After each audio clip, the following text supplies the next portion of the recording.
ಕಾಲ್ ತುಳಿತ ದುರಂತ ನಂತರವೂ ಕೂಡ ಭಕ್ತ ಸಾಗರ ನಿಲ್ತಾ ಇಲ್ಲ. ಕುಂಭಮೇಳಕ್ಕೆ ಭೇಟಿಯನ್ನು ಕೊಡ್ತಾನೆ ಇದ್ದಾರೆ.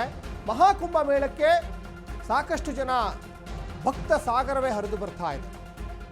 ಇನ್ನು ಮಹಾಕುಂಭಮೇಳಕ್ಕೆ ಕೋಟಿ ಕೋಟಿ ಜನ ಬರ್ತಾ ಇದ್ದಾರೆ. ತ್ರಿವೇಣಿ ಸಂಗಮದಲ್ಲಿ ಸ್ನಾನ ಮಾಡ್ತಾ ಇದ್ದಾರೆ.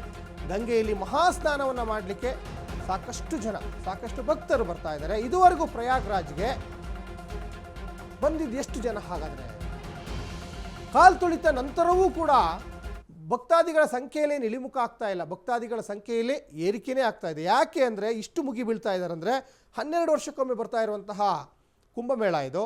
ಇನ್ನೂ 12 ವರ್ಷದವರೆಗೂ ಕೂಡ ವೆಯ್ಟ್ ಮಾಡಬೇಕಾಗ್ತದೆ. ಕುಂಭಮೇಳದಲ್ಲಿ ಭಾಗಿಯಾಗಬೇಕು, ಕುಂಭಮೇಳದ ತ್ರಿವೇಣಿ ಸಂಗಮದಲ್ಲಿ ನಾವು ಸ್ನಾನ ಮಾಡಬೇಕು ಅಂದರೆ. ಹಾಗಾಗಿ ಅದನ್ನು ಆದಷ್ಟು ಈ ಸಂದರ್ಭವನ್ನು ನಾವು ಸದುಪಯೋಗ ಮಾಡಿಕೊಳ್ಳೋಣ ಅಂತ ದೇಶ ವಿದೇಶಗಳಿಂದಲೂ ಕೂಡ ಪ್ರತಿದಿನ ಕೋಟ್ಯಾಂತರ ಜನ ಪ್ರಯಾಗ್ರಾಜ್ಗೆ ಭೇಟಿ ಕೊಡ್ತಾ ಇದ್ದಾರೆ. ಇನ್ನು ಮಹಾಕುಂಭಮೇಳಕ್ಕೆ ಇದುವರೆಗೂ 34 ಕೋಟಿ ಜನರು ಭೇಟಿಯನ್ನು ಕೊಟ್ಟಿದ್ದಾರೆ. ಫೆಬ್ರವರಿ 1ರವರೆಗೆ ಅಂದರೆ ನಿನ್ನೆವರೆಗೂ ಬರೋಬ್ಬರಿ 34 ಕೋಟಿ ಭಕ್ತರಿಂದ ಪುಣ್ಯ ಸ್ನಾನ ಆಗಿದೆ.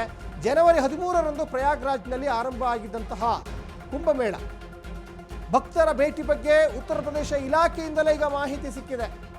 34 ಕೋಟಿ ಜನ. ನಿನ್ನೆ ಬರೋಬ್ಬರಿ 1 ಕೋಟಿ ಭಕ್ತರಿಂದ ಗಂಗೆಯಲ್ಲಿ ಪವಿತ್ರ ಸ್ನಾನ ಆಗಿದೆ. ಮೊನ್ನೆ ಏನು ಕಾಲ್ ತುಳಿತ ಆಯ್ತಲ್ಲ, ಮೌನಿ ಅಮಾವಾಸ್ಯೆ ಇತ್ತು. ಆ ಮೌನಿ ಅಮಾವಾಸ್ಯೆ ದಿನವೇ 10 ಕೋಟಿ ಜನ ಒಂದೇ ದಿನ ಬಂದಿದ್ದಾರೆ. ನಿನ್ನೆವರೆಗೂ 34 ಕೋಟಿ, ಮೌನಿ ಅಮಾವಾಸ್ಯೆ ದಿನ ಒಂದೇ ದಿನ 10 ಕೋಟಿ ಜನ ಬಂದಿದ್ದಾರೆ. ಇದು ಜನವರಿ 13ರಿಂದ ಪ್ರಾರಂಭ ಆಗಿ